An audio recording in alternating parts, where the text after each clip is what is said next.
नमस्कार दोस्तों, स्वागत है आप सभी का हमारे YouTube चैनल पर।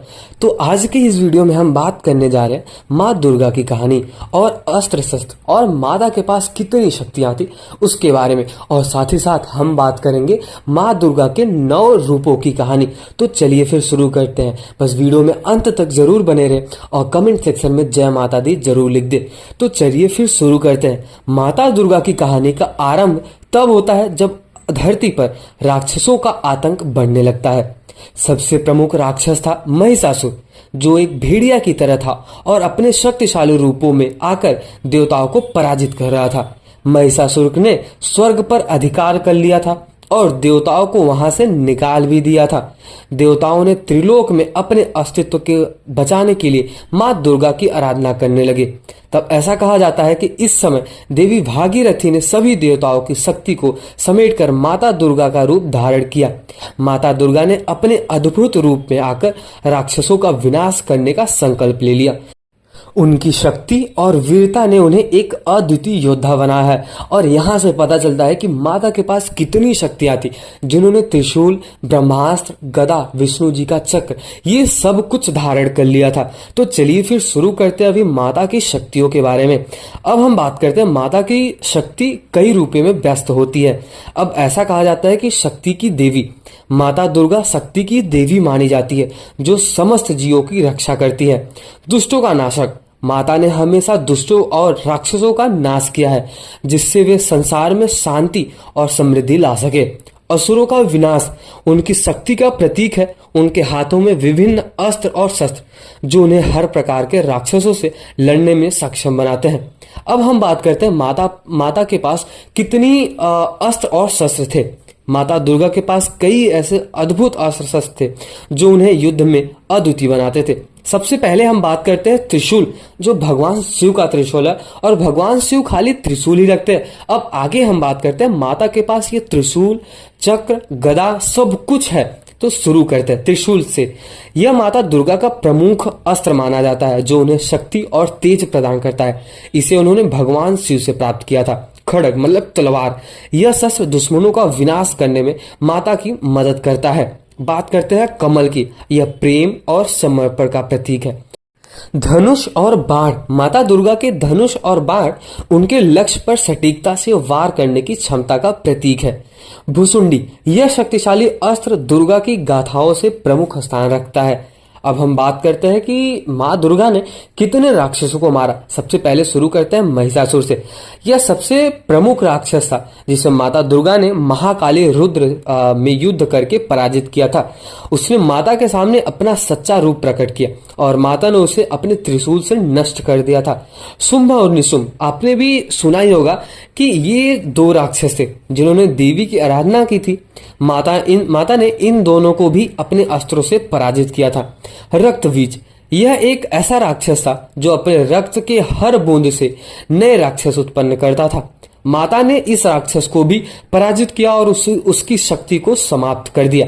ध्रुमलोचन, यह एक ऐसा अन्य राक्षस था जिसे माता ने अपनी शक्ति से नष्ट कर दिया था। इस राक्षसों का नाश कर माता दुर्गा ने न केवल स्वर्ग को पुनः प्राप्त किया, बल्कि धरती पर भी धर्म और न्याय के स्थान की स्थापना की। नवरात्रि का यह महापर्व उनकी विजय का प्रतीक है और हम सभी उनके प्रति श्रद्धा और भक्ति के साथ समर्पित होने का अवसर प्रदान करते हैं। तो अभी हम बात करने जा रहे हैं माँ दुर्गा के 9 रूपों के बारे में।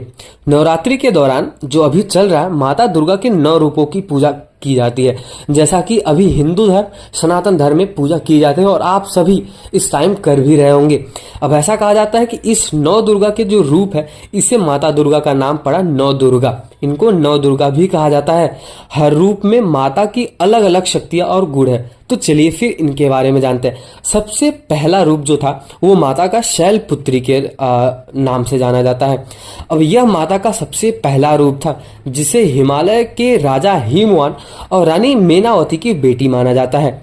यह नारीत्व और शक्ति का प्रतीक है। वे भक्तों को स्थिरता और संतुलन प्रदान करती हैं। इनके हाथ में त्रिशूल और कमल सुशोभित होता है। दूसरा जो माता का रूप था वो है भ्रमरा देवी का। यह माता का दूसरा स्वरूप है, जिसे वो तपस्विनी के रूप में पूजी जाती है। यह भक्ति, तप और ज्ञान की देवी मानी जाती हैं। इनका प्रतीक जप माला होता है और वे भक्तों को आत्मज्ञान की प्राप्ति कराती हैं। तीसरा, चंद्र घंटा। इस रूप में माता दुर्गा का चेहरा आधा चंद्रमा के आकार का होता है, जो शांति और समृद्धि का प्रतीक है। ये मानसिक तनाव और डर को दूर करने की शक्ति रखता है। इनके हाथ में तलवार और घंटा से सुशोभित होता है। अब चौथा जो है वो बहुत ही प्यारा है। जो ये माता का रूप है उसका नाम है कुष्मांडा। यह माता का चौथा ऐसा रूप है जो सृष्टि की रचयिता माना जाता है। आपको भी पता है, कुछ लोग ऐसा कहते हैं कि जो सृष्टि की रचयिता है वो भगवान ब्रह्मा ने किया था। बट अगर मैं बताऊं तो माता का जो चौथा रूप था कुष्मांडा, उसमें यह बताया जाता है कि सृष्टि की रचयिता माता कुष्मांडा के द्वारा हुई है, जो दुर्गा माता का चौथा अवतार है, या फिर कह सकते हैं चौथा अवतार नहीं तो चौथा रूप कह सकते हैं। कुष्मांडा का अर्थ यह होता है कि कृष्ण फल, और वे जीवन के हर क्षेत्र में समृद्धि लाने का कार्य करती हैं। इनके पास गदा और अमृत कलश होता है। जैसा कि आपने देखा होगा, जब आप नौ दुर्गा की पूजा करते हैं तो उसमें आप भी ऐसा जो कुष्मांडा माता है उनको इस हिसाब से पूजते हैं। अभी नवरात्रि के 9 पर्व के दिन आप भी अपने घरों में सुबह के टाइम और शाम के टाइम तो पूजा करते ही होंगे।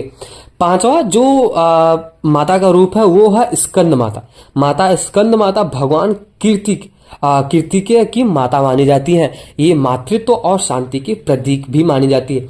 इनके पास कमल और भगवान स्कंद मतलब कीर्तिकेय है। अब ऐसा कहा जाता है जो छठवां रूप है वो कात्यायनी। इस रूप को देवी कात्यायनी कहा जाता है। इन्हें कात्यायनी ऋषि ने आराधना करके प्राप्त किया था। यह युद्ध और बलिदान की देवी है जो भक्तों को साहस और शक्ति देती है। इनके हाथ में तलवार और ढाल होती है। सातवां जो अवतार है या फिर सातवां जो रूप है उसको कहा जाता है कालरात्रि। यह दुर्गा माता का सबसे भयंकर रूप माना जाता है जो राक्षसों को नष्ट करती है। यह अंधकार और मृत्यु की देवी भी मानी जाती है जो बुराई का नाश करती है। इनके पास तेज तलवार और भुजाएं होती है। आठवां रूप है जो आपको भी पता होगा, यह माता दुर्गा का सौम्य और शुद्ध रूप है जो सफेद रंग की होती है। यह भक्तों को शांति और स्वास्थ्य प्रदान करती है। इनके हाथ में डमरू और त्रिशूल होता है। नौवां जो आपको भी पता ही होगा, ये सिद्धियां जो बोलती हैं, सिद्धियां जो कहा जाता है वो है उसका नाम है सिद्धिदात्री। यह माता दुर्गा का अंतिम और सबसे दिव्य रूप माना जाता है। ये सभी सिद्धियां और इच्छाओं को पूर्ण करने वाली देवी मानी जाती हैं।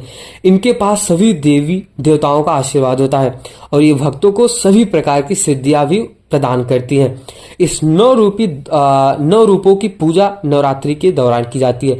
जैसा कि मैंने आपको पहले ही बताया, अभी जो नवरात्रि चल रहा है उसमें सनातनी भक्त, हिंदू धर्म के मानने वाले जितने भी भक्त हैं वो हर दिन इसकी माता के 9 रूपों की पूजा करते हैं और हर दिन एक अलग अलग रूप की आराधना करते हैं। जैसा कि मैंने पहले बताया कि ये जो 9 रूपों की पूजा है वो भगवान श्री राम ने भी किया था। मैं आपको बताना चाहूंगा कि जब श्री राम और रावण का युद्ध हो रहा था तब श्री राम जी ने 9 दिन लगातार माता दुर्गा का आराधना किया था और साथ ही साथ माँ दुर्गा ने 9वें दिन श्री रामचंद्र जी को आशीर्वाद दिया कि आप विजयी होके आएंगे। और आपको तो पता ही होगा श्री रामचंद्र जी विजयी होके आते हैं, जैसा कि आपने रामायण और रामचरित में पढ़ा ही होगा। तो ऐसा भी माना जाता है कि अगर आप भी माँ दुर्गा का आराधना करते हैं 9 दिन अलग अलग रूपों में, तो आप की भी कह सकते हैं समृद्धि होगी। आपको विज्ञान विद्या सब कुछ आएगा, बल आएगा और कह सकते हैं धन और संपत्ति भी आएगी। अब इनकी आराधना से भक्तों की शक्ति, साहस, ज्ञान और समृद्धि की प्राप्ति होती है। माँ दुर्गा का यह पर्व हमें सिखाता है कि सच्चे भक्तों और श्रद्धा में हमें अपने जीवन में हर बाधा को पार कर सकते हैं। तो अगर आपको ये वीडियो पसंद आया हो, वीडियो को इंटरेस्टिंग लगा हो और अगर आप भी एक सनातनी है, हिंदू धर्म को मानने वाले हैं और ये नवरात्रि जो चल रही है इसमें माँ दुर्गा के 9 रूपों को पूजने वाले भक्त हैं, तो वीडियो को लाइक और चैनल को सब्सक्राइब जरूर कर देना। तो मिलते हैं किसी और वीडियो में, तब तक के लिए वीडियो को लाइक और चैनल को सब्सक्राइब जरूर कर देना और कमेंट सेक्शन में एक बार जय माता दी तो जरूर लिख के जाना। और अगर आपको ये वीडियो पसंद भी आया हो तो अपने दोस्तों और अपने घर में जरूर शेयर करें।